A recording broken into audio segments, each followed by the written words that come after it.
Bonjour à toutes et à tous, c'est Emmanuel Coria. Dans cette vidéo, je vais vous présenter quelques nouveautés apparues dans la version 1.6 de Automatic 1111. La grosse nouveauté, c'est que maintenant, on peut utiliser nativement Stable Diffusion XL et le Refiner dans Automatic 1111. C'était possible avant, mais on ne pouvait pas faire ce qu'on pouvait faire dans Config UI par exemple, c'est-à-dire définir à quel moment le Refiner intervient. D'abord, voyons voir comment on peut faire la mise à jour. Alors, il y a plusieurs méthodes. La première consiste à vous rendre dans votre navigateur de votre opérateur système et vous allez chercher le dossier dans lequel vous avez installé Stable Diffusion Web UI. Vous pouvez cliquer sur le chemin et quand ça passe en bleu, en tout cas sur Windows c'est comme ça, vous tapez CMD et vous allez ensuite indiquer la ligne de commande suivante, git espace pool avec 2 L, vous appuyez sur entrée et normalement ça va faire la mise à jour. L'autre manière de le faire d'une façon un petit peu plus automatique, c'est de faire en sorte qu'à chaque fois que vous lancez le .bat,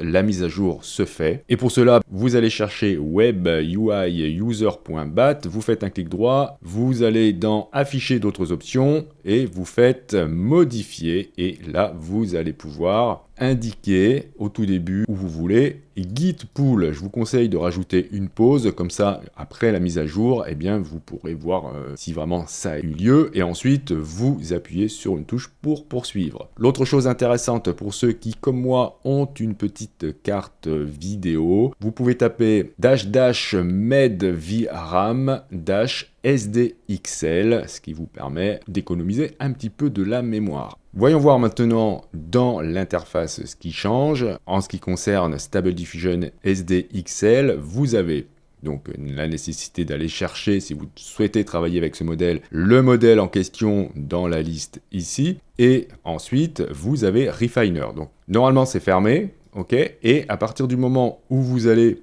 le déplier, vous allez activer le Refiner.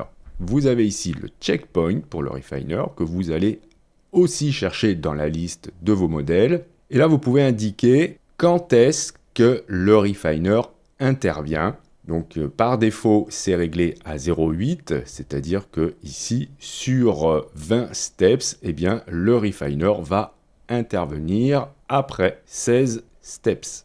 Ensuite, n'oubliez pas qu'avec la version SDXL, il faut vous mettre, si vous travaillez avec un format carré, en 1024 par 1024. Bien, voilà pour cette nouveauté concernant SDXL. On va voir ce qui est arrivé aussi pour iRaise Fix. Donc, c'est présenté d'une autre manière. Vous avez maintenant la nécessité pour activer le iRaise Fix de cliquer sur la petite flèche blanche. Une fois que c'est déplié, vous activez le iRaise Fix et vous allez pouvoir ici retrouver les options que l'on connaissait déjà. Bien sûr, il va falloir choisir ici dans la liste le bon upscaler. Vous irez chercher celui qui vous intéresse et installer celui qui vous intéresse, bien sûr, comme toujours. Ça se met toujours dans le même dossier. Et par contre, vous avez la possibilité pour le iRaise Fix de définir un autre checkpoint. Ça peut être extrêmement intéressant. Alors par défaut, vous voyez que ça n'apparaît pas dans la liste. Il va falloir vous rendre dans les settings. Vous allez chercher User Interface et vous allez scroller un petit peu. Et là, vous avez iRaise Fix, Show iRaise Checkpoint and Sampler Selection. Si vous cochez ça, vous allez devoir faire un Reload UI pour mettre à jour l'interface. Vous avez aussi la possibilité d'utiliser un autre prompt positif et négatif pour le iRaise Fix. Donc ça peut être intéressant dans certains cas. Donc par défaut, vous voyez que c'est décoché. Donc une fois que c'est fait, vous faites Apply Settings et Reload UI. Désormais, lorsque vous allez activer le iRaise Fix en cliquant sur la petite flèche, vous avez la possibilité de choisir un autre checkpoint pour celui-ci. Par exemple, je peux générer cette image-là avec un modèle, par exemple de type photoréalistique, et utiliser un autre modèle plutôt de type cartoon pour le iRaise Fix, et je vais me retrouver maintenant avec ce résultat.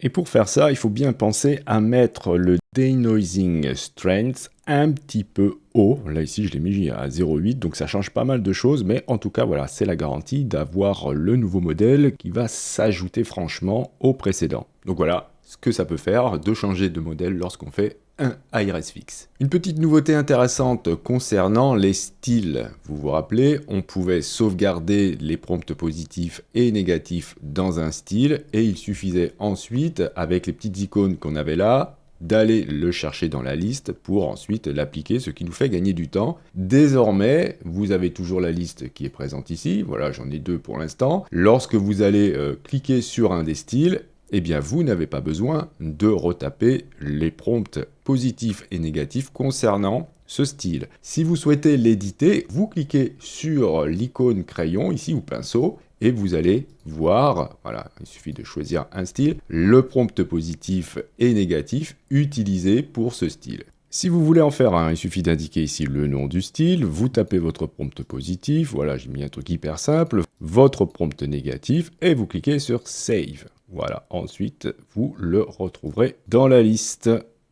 Voilà, donc ça s'appelle Test. Voilà, c'est extrêmement pratique. Qu'est-ce qu'on a d'autre encore? Vous avez d'autres sampleurs qui sont arrivés. Il y en a toute une quantité supplémentaire. Alors vous pourrez regarder, je vous mettrai bien sûr le lien dans la description, tous les nouveaux sampleurs qui sont là. Donc on a tout ça. C'est hyper intéressant, il va falloir les tester pour pouvoir les comparer. Et puisqu'on est là, vous avez une chose hyper intéressante pour ceux qui utilisent Automatic 1111 avec différents systèmes. Il y avait jusqu'à présent des petits soucis avec le seed qui n'était pas généré de la même manière en fonction du système. Donc maintenant que vous fassiez vos calculs avec un CPU, avec un processeur AMD sur Mac ou sur une carte Nvidia, si vous activez l'option NV, vous aurez toujours le même seed que celui qui est généré par une carte Nvidia. Il va falloir retourner dans les settings.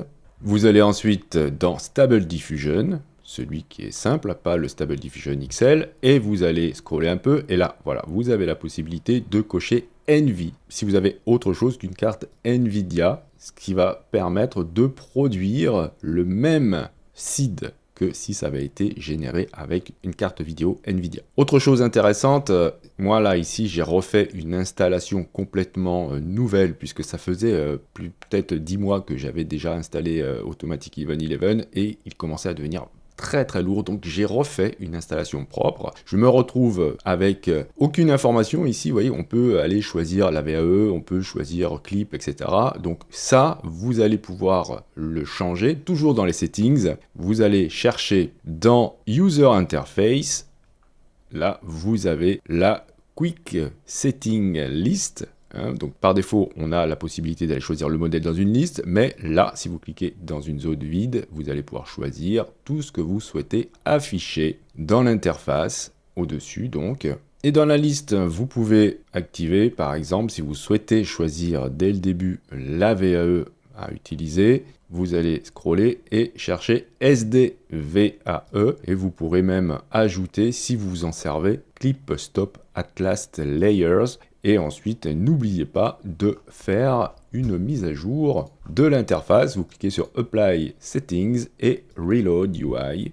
Et maintenant, voilà, vous avez la possibilité d'aller choisir la VAE qui se trouve dans votre dossier modèle VAE. Donc si vous avez fait une nouvelle installation, il va falloir aller chercher ces modèles et les glisser là-dedans. Autre chose concernant les VAE, justement, vous avez ici la possibilité dans les checkpoints d'aller choisir quel VAE sera utilisé avec un checkpoint en particulier. Alors je vais faire un truc n'importe quoi. Par exemple, la version 2.0 de Stable Diffusion ici. Pour chaque vignette, vous avez des outils, vous cliquez dessus, paf, et là vous allez pouvoir choisir la VAE que vous préférez. Alors si ça n'apparaît pas là, vous pouvez rafraîchir, si vous venez de mettre les VAE dans le bon dossier, vous allez choisir dans la liste la VAE que vous souhaitez. Il y a aussi des petits changements au niveau de votre image générée. Vous avez des petites icônes sous les images que vous avez générées. Donc celle-ci, c'est pour ouvrir le dossier Input. Ça, c'est pour aller sauvegarder votre image dans un dossier de votre choix. Celui-ci, c'est pour sauvegarder vos images compressées. Là, c'est pour envoyer l'image dans Image to Image. Là, dans In Painting et ici, c'est pour envoyer l'image dans l'onglet Extra. Donc si je clique dessus, tac, je vais me retrouver avec l'image chargée dans Extra. Donc voilà à quoi servent ces petites icônes. Évidemment, il y a d'autres modifications, vous irez voir là-dedans, tout ce qui pourra éventuellement vous intéresser, mais en gros, voilà, je vous ai dit l'essentiel. S'il y a des choses importantes que j'ai oubliées, eh bien, vous m'en parlez dans les commentaires, comme ça bénéficie à tout le monde. Voilà, je vous remercie d'avoir suivi cette vidéo. Si vous avez des questions, eh bien, posez-le dans les commentaires, j'essaierai d'y répondre, et sinon, bah, vous n'hésitez pas à répondre aux questions des autres abonnés, comme ça, on progresse tous. Si vous souhaitez soutenir cette chaîne, c'est hyper important, je le répète, de cliquer sur j'aime si le contenu vous plaît et que vous souhaitez vous abonner, vous pouvez cliquer sur abonnez-vous, n'oubliez pas la petite clochette pour être averti des prochains tutos. Voilà, on se dit à la prochaine pour un autre tuto.